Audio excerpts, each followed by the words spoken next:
So we're going to have a little bit more fun with this problem number 6. The M&M Mars Corporation has actually published that their regular M&M's candies have a color distribution as shown in this table. So the blue are 24% proportion, orange 20%, green 16%, yellow 14%, red 13%, and brown 13%. So we're going to actually test this claim, and so the researcher selects one of the small bags, 1.69 ounce bags, and those have approximately 56 candies per bag, and the researcher counts the number of each color. So the frequencies they observed were 14, 10, 12, 8, 6, and 7, and these total up to 56. So 56 here is our total, that is N. And then we want to test, we want to ask, can we conclude that the proportions of the colors are consistent with the corporate stated values?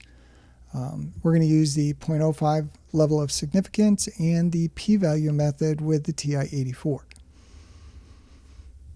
So first we need to state our null and alternative hypothesis. This is again going to be a chi-squared goodness of fit test. So this is a chi-squared goodness of fit because we are testing to see if our data follow a distribution. When you're testing for a distribution, that's the goodness of fit test. So our null hypothesis is going to be that nothing happens. The proportions of each color are the same as those stated by the manufacturer. So the proportions follow this distribution. The alternative hypothesis, something does happen, is going to be that the M&Ms of each color are not, the proportions of M&Ms of each color are not the same as those stated by the manufacturer. So the alternative will be that the proportions in this bag do not follow. Well, actually, the proportions on the whole based on the sample of this bag, 56 M&Ms.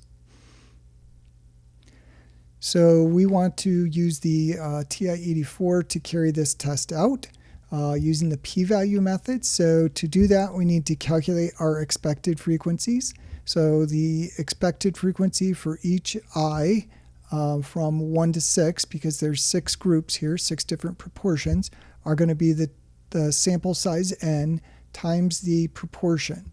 So for example, 0.24 or 24%, that is P1, and the 20%, that's P2, and so on, down to the 13%, that is P6, the 6th proportion.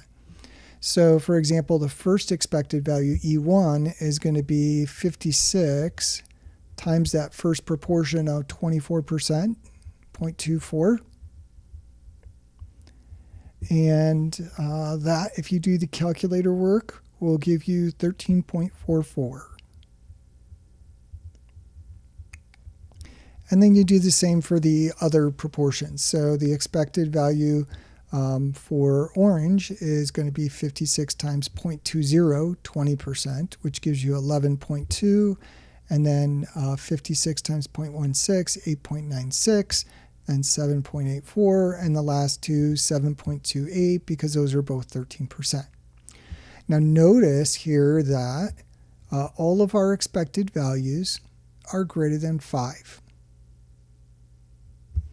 So, and that's important because that tells us whether we can proceed with the test. So our lowest expected value is, our expected frequency is 7.28.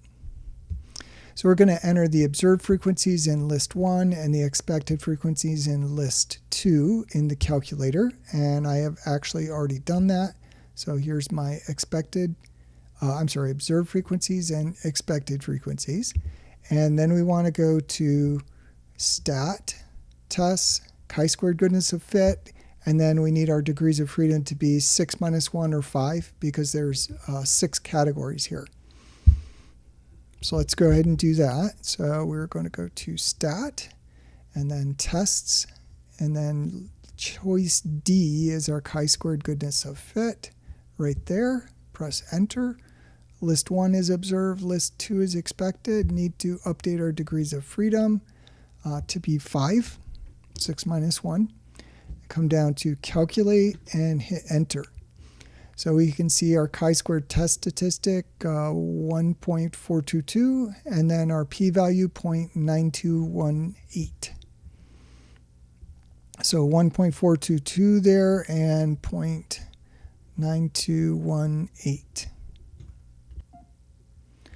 So now we're going to determine whether to reject H0. So our p-value here, which is 0.9218, we are going to compare that to our alpha. And remember here that our alpha was 0.05.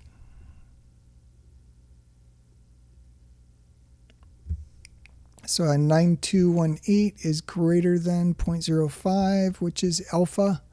If p is less than alpha, you reject. This p is greater than alpha, so we do not